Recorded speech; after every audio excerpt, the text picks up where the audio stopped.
ये बात पकड़ो। जो साधक ये बात नहीं पकड़ते वो उन्नति को प्राप्त नहीं होते। नियमावली की हो बस, फिर मनमानी आचरण शुरू। हमारा नियम तो हो गया ना, गुरुदेव ने कहा हो गया, वो क्या नहीं। ये तो प्रारंभिक लगाने के लिए कहा गया है। साधना का स्वरूप है अनन्य चिंतन, अखंड तैल धारावत निरंतर भजन, सातु दीर्घ काल निरंतर सत्कार सेवितो दृढ़ भूमि। जो बहुत काल तक आदर सहित निरंतर नाम जप करता है, भगवत चिंतन करता है, वो सिद्ध हो जाता है, दृढ़ भूमि। अब उसका स्वतः भजन होने लगता है। भगवान कह रहे मत चित्ता, मेरे में चित्त। और चित्त का क्या स्वभाव है? जहां हम स्वीकृति करते हैं उसी का चिंतन करता है। जैसे हमने स्वीकृति कर लिया कि मैं पुरुष हूं, अब स्वाभाविक चिंतन बन रहा है, मुझे देखना है, मुझे खाना है, मुझे भोगना है, मुझे करना है, मैं। अब वो अहम सहित पूरी चिंतन वृत्ति इसी में लगी रहती। बोले भजन नहीं होता, क्यों? क्योंकि स्वीकृति गलत है। अभी स्वीकृति हो गई मैं प्रियाजू का, अब स्वीकृति में बार बार आने लगा हमारी श्यामा जो, हमारी लाडली जो, हमारी प्रिया जो, उनके सिवा कोई हमारा, चिंतन बदलने लगा। अरे निर्लज्ज, तुझे लाज नहीं आती अपने इस दुर्लभ कृपा पात्र देह को विषयों में नष्ट करने से? अरे छिन छिन नाम उच्चार, राधा राधा राधा राधा, सब काम बन जाएगा, सब बाधाएं नष्ट हो जाएंगी। जिते विनायक शुभ शुभ विघ्न करे नहीं कोई, विघ्न करे नहीं कोई, डरे कलिकाल कष्ट भय, हरे सकल संताप, हरस हरि नाम जपत जय। प्रतिपल तू नाम जप, कोई भी बड़े से बड़ा विघ्नकारी अनिष्ट तेरा मंगल नहीं कर सकता। जिसकी जिह्वा पर नाम है तो जिते विनायक शुभ शुभ विघ्न करे नहीं कोई, क्योंकि बहुत बड़ा रक्षक नाम जिह्वा पे विराजमान है, बहुत बड़ा पहरेदार नाम है, अंगरक्षक है। नाम पाहरू दिवस निश, रात दिन जो नाम जप करते हैं उनको किसी अन्य के भरोसे, अन्य के आश्रय, अन्य की आशा पूर्ति की चाह छोड़ देनी चाहिए। तभी वो अनन्य निष्ठा वाला ये अनुभव कर पाएगा कि हर समय प्रभु हमारी रक्षा करते हैं। जो नाम जप करते हैं हर समय प्रभु रक्षा करते हैं। उपासक सोता है और प्रभु जागकर उसकी रक्षा करते हैं।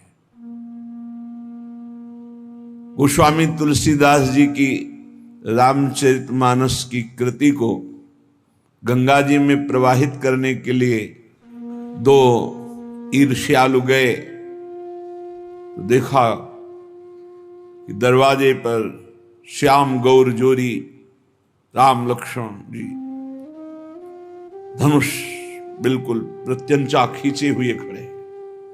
भयभीत होकर दूसरे दरवाजे वहां भी देखा। भक्त चैन से सोता है और भगवान जागकर उसकी रक्षा करते हैं। विश्वास करे, बस आश्रय भरोसा दृढ़ करके छिन छिन नाम जप करे। नाम जप अगर जीवन में नहीं है तो जीवन व्यर्थ का जीवन है। छल कपट करके रुपया कमा लो, तुम्हारे किसी काम रुपया नहीं आएगा। खाओगे तो रोटी दाल ही, रुपया तो खाओगे नहीं। और भगवान चराचर को भोजन दे रहे हैं, कोई ऐसा नहीं कि भूखा हो। जो दो रोटी में तृप्त हो जाता है उससे दो रोटी देते हैं, जिसे 2 कुंतल चाहिए उसे 2 कुंतल का आहार देते हैं। भगवान सबको आहार देते हैं। अगर तुम मनुष्य शरीर धारण करके केवल आहार और भोग और रुपया पैसा मान प्रतिष्ठा में जीवन नष्ट कर दिया तो क्या दुर्लभता रही इस मनुष्य जीवन की। 84 लाख योनियां, ये निद्रा भय आहार मैथुन सबके है। फिर कहा गया बड़े भाग मानुष तन पावा, सुर दुर्लभ सदग्रंथन गावा, साधन धाम मोक्ष कर द्वारा, पाए न जे परलोक सम्हारा। बड़ा दुर्लभ, देव दुर्लभ मनुष्य शरीर है। सबका जितने मानव देह धारण किए बड़ा देव दुर्लभ, क्योंकि इससे आप जितनी ऊंचाई पर चढ़ना चाहें चढ़ सकते हैं। जितना नीचे गिरना चाहे गिर सकते हैं, लेकिन अन्य योनियों में कर्म के परिणाम रूप उच्च नीच गतियां होती हैं। वो नवीन कर्म नहीं कर सकते, आप नवीन कर्म कर सकते हैं। आप साधना करके मोक्ष प्राप्त कर सकते हैं, भगवान में तन्मय होकर भगवत स्वरूप हो सकते हैं, योग की दिव्य सिद्धियां प्राप्त कर सकते हैं, स्वर्ग ब्रह्म लोक जहां जाना चाहो, कैलाश साकेत वैकुंठ सब प्राप्त कर सकते हैं आप मानव देह में। पर भूल गए, हम वही भोगने में लग गए जो अन्य योनियों में स्वाभाविक मिलता है। अमर्यादित मैथुन पशु पक्षियों में, उसके लिए जीवन नष्ट कर देना, भोजन उसके लिए, बस इतना ही तुम्हारा लक्ष्य है, रसेंद्री और जनेंद्री का भोग मिल जाए। रुपया तो केवल भोग मिलता है इसलिए है, उसका कोई महत्व नहीं। वो महत्व है कि उसको हम भोग प्राप्त करने के लिए प्रयोग करते हैं, बस इसलिए रुपये में महत्व है। खास बात है रसेंद्री और जनेंद्री, इन दो के भोग। ये बड़ा गंदा शरीर है, बड़ा गंदा शरीर है। क्या इसमें देव दुर्लभ कहा गया है, पर देवताओं में ऐसा नहीं होता। और निकल जाए तो सौरभ से वातावरण युक्त हो जाएगा और आपके शरीर के हर जगह से दुर्गंध आती है, क्योंकि मलमूत्र बनाता है।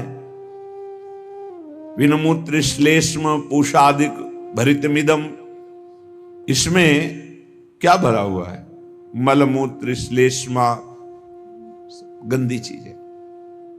ऊपर से चमड़ी चिपकी हुई है, उससे आकर्षण होता है। अत्यंता अशुचि, बड़ा अपवित्र है। चाहे जहां स्नान कर लो, चाहे जिस तीर्थ में, एक रेशम के थैले में विष्ठा और मूत्र भर लो थैली में, और ऊपर से उसे कहीं भी डुबाओ, तो ये रहस्य जानने वाला कि इस थैले में क्या भरा है, वो कभी उसे छूना नहीं चाहेगा। चाहे जिस पवित्र स्थान में उसको गोते लगा के लाओ, यही लगेगा यह पवित्र है।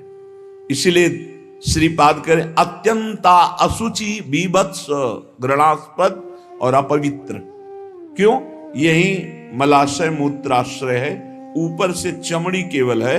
हम नहा लिए तो बोले हम पवित्र हो गए, वो है अंदर। पवित्र तो हो गए जब भगवान का चिंतन होगा। अगर भगवान का चिंतन नहीं तो आप कहीं भी आओ, पवित्र नहीं हो सकते। बाह्य और भीतर पवित्रता भगवान की स्मृति से है। अपवित्र पवित्रो वा सर्वावस्थांगतोपि वह यह स्मरेत पुंडरीकाक्षम सवायाभ्यंतर शुचि। वो बाह्य और अभ्यंतर से परम पवित्र हो जाता है जो भगवान का स्मरण करता है। खास स्नान पवित्रता है भगवान का स्मरण।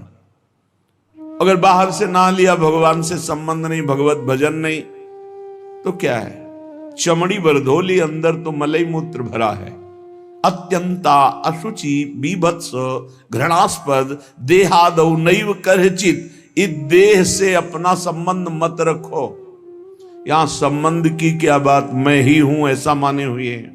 इतना जोर का संबंध है कि ये हम भूल गए कि हमारी देह है। हम ये मान लिए कि मैं ही देह हूं। देख लो आप कैसे, तो आप बोलेंगे गोरे काले स्वस्थ अस्वस्थ, तो देह का ही परिचय तो बता रहे हैं। मैं को देह में मिला दिया। मेरा तो चलो थोड़ा दूरी करके वर्णन हुआ, लेकिन मैं ही शरीर हूं, बस यही भावना। कितना घोर अज्ञान अंधकार छा गया। कह रहे देहादौ नैव करचित। इस देह में मैंपन भूल करके भी मत करो, नहीं तो नष्ट हो जाओगे। क्या नष्ट हो जाओगे? मूले सर्वात्मार्थोरुविघ्नम कलय यदि मनोयोषिताम भावनिघ्नम। तुम्हारा परम मंगल होने के लिए मानव देह मिला और तुमने अपने को देह मान लिया, स्त्री मान लिया, पुरुष मान लिया। भोगों के लिए मन ललचाएगा, क्योंकि देह भाव में भोग है। भगवत भाव और ब्रह्म भाव, दास भाव, सख्य भाव, कांता भाव, इनमें कहीं काम नहीं है।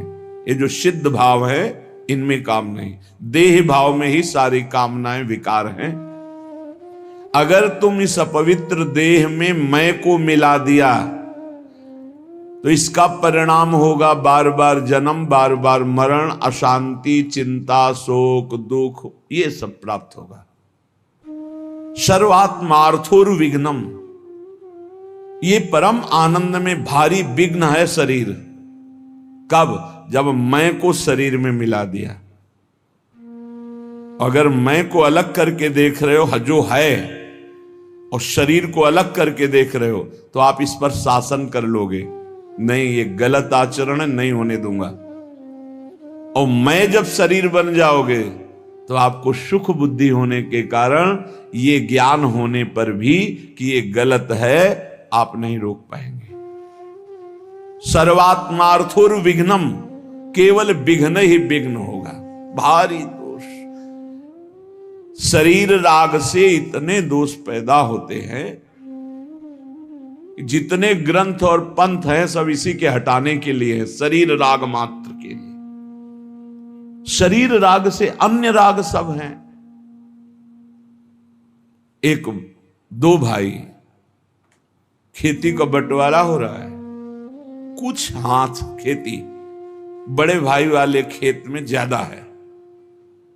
लड़ाई शुरू हुई, छोटे भाई ने मार डंडो बड़े भाई को मार डाला, छोटा भाई जेल गया, खेती वैसे ही पड़ी।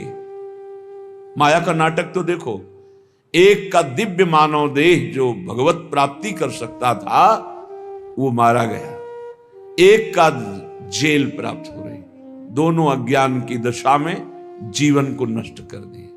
एक कथा, पूरा संसार इन्हीं वासनाओं के खेल में।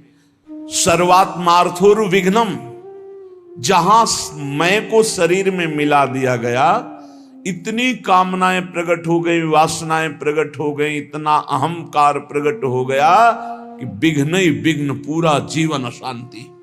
अध्यात्म के बिना स्वप्न में भी कोई शांति प्राप्त नहीं कर सकता।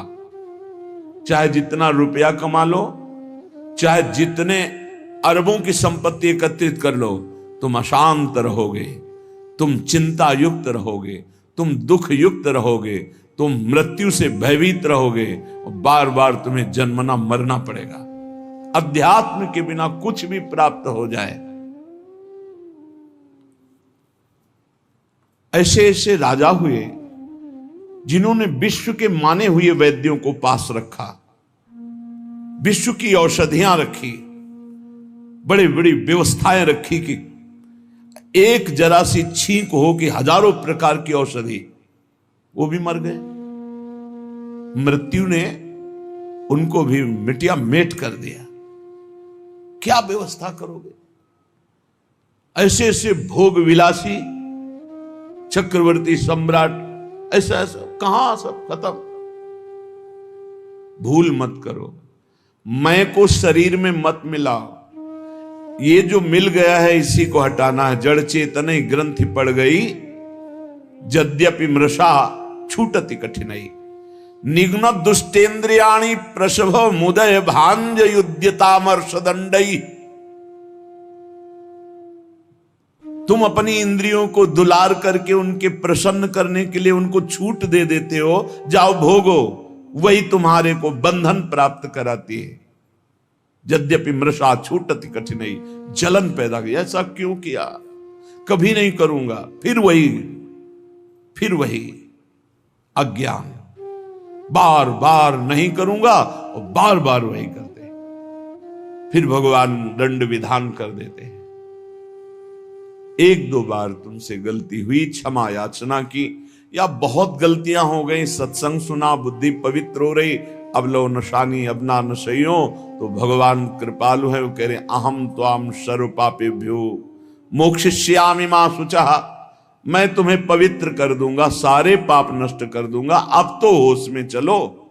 नहीं, निघ्न दुष्टेन्द्रियाणि, ये दुष्ट इंद्रियां बार बार जीव को घसीट करके भोगों में डाल देती। तो क्या करें?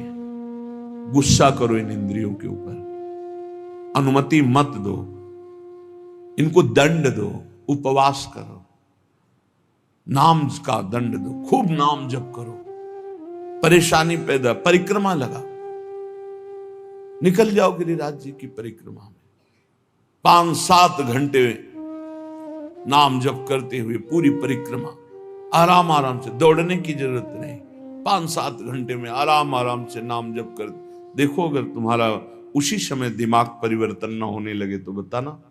ऐसा बगीचा है संसार कि इसका मनोरंजन करने का मन हो ही जाता है, और जो मनोरंजन में फंसा हो आज तक नहीं निकल पाया, जब से सृष्टि हुई आज तक इस जादू के बगीचे से नहीं निकल पाया। कहीं न कहीं वो कंचन, कामिनी, कीर्ति, कहीं न कहीं वो फंसा मिलेगा। अगर आप इसे मैं को शरीर से हटा दें तो आप जीत जाए।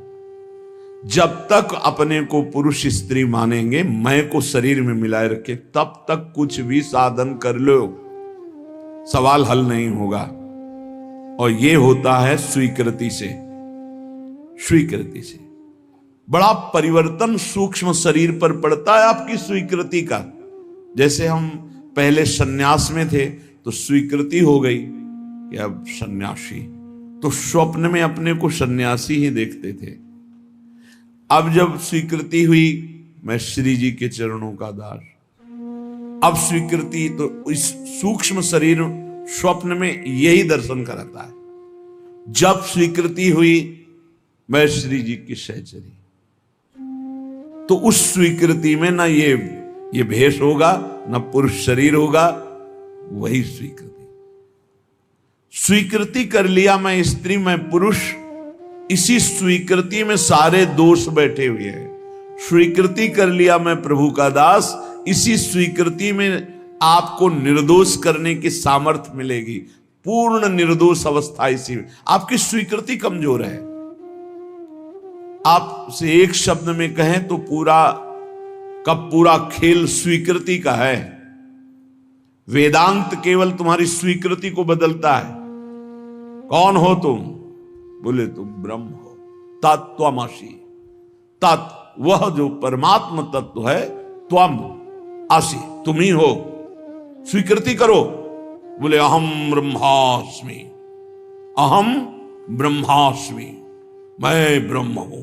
स्वीकृति तो बोले अहम ब्रह्मास्मि, अहम ब्रह्मास्मि। तो क्या हुआ? बोले ब्रह्मविद ब्रह्मवि भवति, वो ब्रह्म हो गया। मैं पुरुष में स्त्री तो भोगी हो गया। नारकी गतियों को प्राप्त कराने वाली चेष्टाएं शुरू हो गई। खास बात समझनी, मैं को शरीर में स्थापित करना दुर्गति का कारण है। मैं को ब्रह्म में, मैं को भगवान के चरणों में, नाम में, रूप में, लीला में, धाम में स्थापित करना। मैं प्रभु का दास हूं इसलिए अपने स्वामी का हर समय नाम जप करता हूं। मैं प्रभु का दास हूं इसलिए हर चेष्टाएं अपने प्रभु की प्रसन्नता के लेकर बदल गया, जीवन बदल गया। जब हम प्रभु के चरणारविंद की शुद्ध शरणागति स्वीकार कर लेते हैं तो हर विधान बड़ा मंगलमय होने लगता है। एक बार गीता वाटिका गोरखपुर में अखंड नाम संकीर्तन चल रहा था। पूज्य भाई जी श्री हनुमान प्रसाद पोद्दार जी महाराज की कृपा से बहुत ही मांगलिक दिन कट रहे थे। भगवत चर्चा हो रही, अखंड नाम कीर्तन हो रहा, बड़े बड़े महापुरुष आ रहे हैं। तो बहुत से संत महात्मा भी वहीं विराजमान थे। पूरा मांगलिक, 1 मिनट भी कहीं 24 घंटे में कोई प्रपंच वार्ता नहीं। गीता वाटिका में पूज्य बाबा, राधा बाबा और भाई जी महाराज। रात का समय 50 फूस की झोपड़ियां बनाई गई थी जिनमें बड़े बड़े संत महात्मा आकर रुके हुए थे। तो लालटेन टंगी थी। लालटेन से कब क्या कैसा हुआ, घटना कैसे घटी, झोपड़ी में लालटेन टंगी है, कैसे क्या हुआ कि वो लालटेन गिरी, तेल फैला, उसमें आग फैली, वो झोपड़ी में लगी, एक झोपड़ी से दूसरी झोपड़ी, और सब संत महात्मा साधक झोपड़ियों में शयन कर हाहाकार मच गया। जल्दी जल्दी जो निकल पाए नहीं, कूद करके लोग कंबलात से ढक कर जो सो रहे थे उनको उठाकर बाहर लाए। बड़ा हाहाकार मच गया। प्रचंड अग्निदेव ने रूप धारण किया। सब झोपड़ी तंबू सब खाक हो गई, राख हो गई, बहुत सी सामग्री हो। अब जो संसारिक लोग हैं, भक्ति के आकर्षण से आए हुए हैं, उनका देखो कीर्तन और भक्ति का ये स्वरूप। भाई जी के कान तक आवाज पहुंची। भाई जी ने कहा अग्नि का आवाहन किया जाता है, आहुतियां दी जाती हैं। अग्नि साक्षात भगवान है। हमने तो आवाहन भी नहीं किया, मेरे भगवान इस रूप में आकर के आहुति भी नहीं दी, अपने आप आकर भोग स्वीकार कर लिया।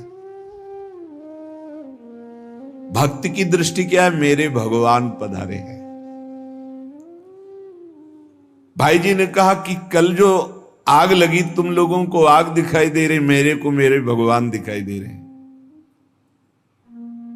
मुझे स्पष्ट दिखाई दे रहा, मेरे कीर्तन, मेरे भगवत चर्चा करने से भगवान अग्नि रूप धारण करके आनंद उल्लास से युक्त होकर के ये भोग स्वीकार किया। मुझे इस घटना में भगवान की कृपा दिखाई दे रही कि भगवान ने किसी का एक रोम भी नहीं झुलसाया, नहीं तो बहुतों के शरीर पूरे हो सकते थे, एक भी व्यक्ति नहीं मरा। और ये मेरी ही बात नहीं है, जो भगवान का शरणागत है उसको ऐसा ही अनुभव होता है कि भगवान की बड़ी कृपा हुई। नामदेव जी महाराज की कुटिया में आग लग गई, पूरा घर जल रहा था। लोग दौड़े, कुछ कंबल, कुछ वस्त्र आदि जो वस्तुएं निकाल पाए, बकाया सब जल गया था। नामदेव जी कीर्तन में मगन थे। कहीं एकांत में जब आए तो लोगों ने कहा बड़ी मुश्किल से ये वस्तुएं बचा पाए, और तो सब जल। तो उनका अरे भगवान आए मेरे घर और हमें तो स्वागत करना चाहिए आपने, और वस्तुएं निकाल, वो सब वस्तुएं उठा के आए। वो जो आग शांत जैसी हो रही थी, फिर धुआं उठा, फिर आग लगी, फिर वो भी जल गई। गांव के लोगों ने क्या इनका दिमाग, और नाच रहे, मेरे भगवान अग्नि रूप में आए, सब भगवान की वस्तु भगवान ने स्वीकार कर ली। आह कितनी कृपा। सर्दी का समय था, आधी रात के बाद उसी राख में लेटे भगवान ने स्वयं गरुण जी के द्वारा मंगाए हुई दिव्य दिव्य लताएं औषधियों से ऐसा सुगंधित पूरा वातावरण सुगंधित। लोग सुबह आए, देखे नामदेव जी की सुंदर कुटिया बनी हुई, और सौरभ से वो भगवान स्वयं। और भगवान ने अपना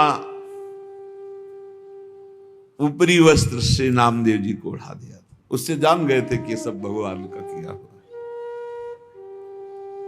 दोनों में राजी हैं, आग रूप में आए, भस्म कर दिया, जय हो। आप आकर के ऐसा निर्माण, जय हो आपकी, जोई जोई प्यारो करे सोई। लोगों ने कहा महाराज रातों रात इतना सुंदर तरण का महल बन गया एकदम, और इतनी सुगंधित, इतना आकर्षण, हम भी बनवाना चाहते हैं। बोले हाँ, हमारा कारीगर बड़ा महंगा है। कितना रुपया लेगा? बोले जितना है सब जला दो, उसके बाद वो आएगा। अपने घर फूंक तमाशा देखे तब हमारा कारीगर आता है, एक भी नहीं बचना चाहिए। आसक्ति और राग का विषय। भाई जी महाराज बोले जो उपासक सर्वतोभावेन भगवान को समर्पित है, चाहे वो भक्त हो या ज्ञानी हो, वो हर घटना में निश्चल और भगवत कृपा को देखता रहता है। वो वास्तविक भगवत कृपा होती है। बहुत बहुत बहुत उत्तम। भगवान के विधान को आप समझना शुरू कर देना तो हर चेष्टा भगवान आपको ऊपर उठाने के लिए करते हैं। जो भगवान को समर्पित हो जाता है, एक सिद्ध महात्मा, बंगाली महात्मा थे, उन्होंने कहा, जे करे हमारा तार करी सर्वनाश। जो हमसे प्यार करेगा, देख लो, जे करे हमारा आस तारे करी सर्वनाश। क्या सर्वनाश? विघ्नों का सर्वनाश, विकारों का सर्वनाश, दुख का सर्वनाश, चिंता का सर्वनाश, जन्म मृत्यु का सर्वनाश। लोग डर जाते हैं। भगवान की भक्ति अविनाशी सुख देती है। जब तक भगवान नहीं मिलते तब तक ये खेल चलाते रहेंगे। भगवान जहां हो वहां से हटाते रहेंगे, पक्की बात है। जहां भी लगोगे वहीं से आगे बढ़ाते रहेंगे।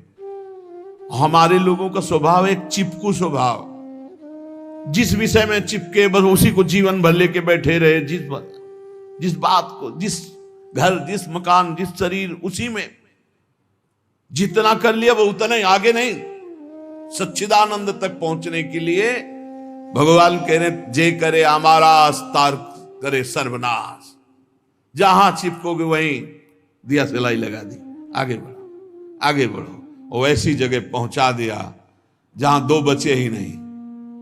प्रेम गलियत साकरी तामे दो नहीं है, दो नहीं, पक्का दो नहीं भाई, एक ही एक है, एक ही, एको ब्रह्म द्वितीयो नास। पक्का समझो, द्वितीयो नास्ति। ये जो दो दिखाई दे रहा है, द्वैत दिखाई दे रहा है, इसी का सर्वनाश करते हैं भगवान। इसी का नाश करते हैं, द्वैत का नाश करते हैं, अनेकत्व का नाश करते हैं, विकारों का नाश करते हैं। इसीलिए सर्व शब्द है। जो नहीं समझता इस बात को, वो उस प्राकृतिक बातों में ले जाता है। जब तक ये शरीर मेरा है तब तक भगवत साक्षात्कार नहीं होगा। सुन लीजिए, जब तक धन मेरा है, मकान मेरा है, रिश्तेदार मेरे, नातेदार मेरे, संबंधी मेरे, भगवान की अनुभूति नहीं होगी। कल एक साधक प्रश्न कर रहे थे कि भगवान आप कहते हैं हर समय साथ हैं, कैसे साथ है, कैसे प्रमाण माने? उनसे यही था, जब तक शरीर को आप अपना मैं माने हुए, शरीर संबंधियों के रिश्ते नाते को सत्य माने हुए है, भोगों को सत्य माने हुए, तो आप सच्चिदानंद को कैसे देख सकते हैं? क्योंकि त्रिगुणात्मिका माया को देखने वाले नेत्र सच्चिदानंद को नहीं देख सकते। नहीं, हर समय है, कोई क्षण ऐसा नहीं जिस समय हमारे साथ प्रिया प्रीतम ना हो। हर समय बिल्कुल एकदम नजदीक, एकदम नजदीक। ये शरीर भी नजदीक नहीं है, इतने नजदीक प्रिया प्रीतम रहते हैं। ये कब अनुभव होगा? हमें क्यों अनुभव नहीं होगा?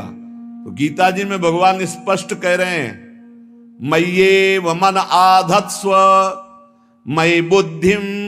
मेरे में बुद्धि, मेरे में मन। भगवान कह रहे, हमारा मन कहां लगा हुआ है? शरीर में, भोगों में। बुद्धि कहां है? संसार में। मय्ये वमन आधत्स्व मयि बुद्धिम निवेशय। तो निवेशस्यसि मय्येव अत ऊर्ध्वं न संशया। बिल्कुल संशय नहीं, तो मेरे में ही निवास करेगा, मेरे में ही निवास करेगा। अब इस राशि को समझ ले, मेरे में ही निवास करे मतलब तू रहेगा ही नहीं, मैं ही मैं रहूंगा, मैं ही मैं। श्री कृष्ण ही ब्रह्म नहीं, माया नहीं, नहीं जीव नहीं काल, अपनी उस दिना रही एक रहे हो नंदलाल। ये समझो, केवल हमारा कर्तव्य इतना है इस मानव देह को लेकर, मय्येव मन आधत्स्व मयि बुद्धिम निवेशय। मैं अपने मन को, बुद्धि को प्रभु के चरणों में समर्पित कर दूं, बस इतनी साधना है। इसके आगे की सारी बात अपने आप अनुभव में आ जाएगी कि मैं कौन है और तू कौन है। अब ये समर्पित कैसे हो? भगवान ने तो आज्ञा कर दी, मय्येव मन आधत्स्व मयि बुद्धिम निवेशय। तुम्हारा कर्तव्य है कि तुम अपना मन और बुद्धि मेरे में लगा दो। तो भगवान उसका साधन भी बता रहे हैं, बहुत जोर का साधन बता रहे हैं। मन बुद्धि भगवान में कैसे अर्पित हो? तो श्री भगवान कह रहे, मच्चित्ता मदगत प्राणा बोधयन्तः परस्परं कथयन्तश्च मां नित्यं तुष्यन्ति च रमन्ति च तेषां सततयुक्तानां भजतां प्रीतिपूर्वकं ददामि बुद्धियोगं तं येन मामुपयान्ति ते तेषामेवानुकंपार्थ। साथ में ये भी है, तेषामेवानुकंपार्थ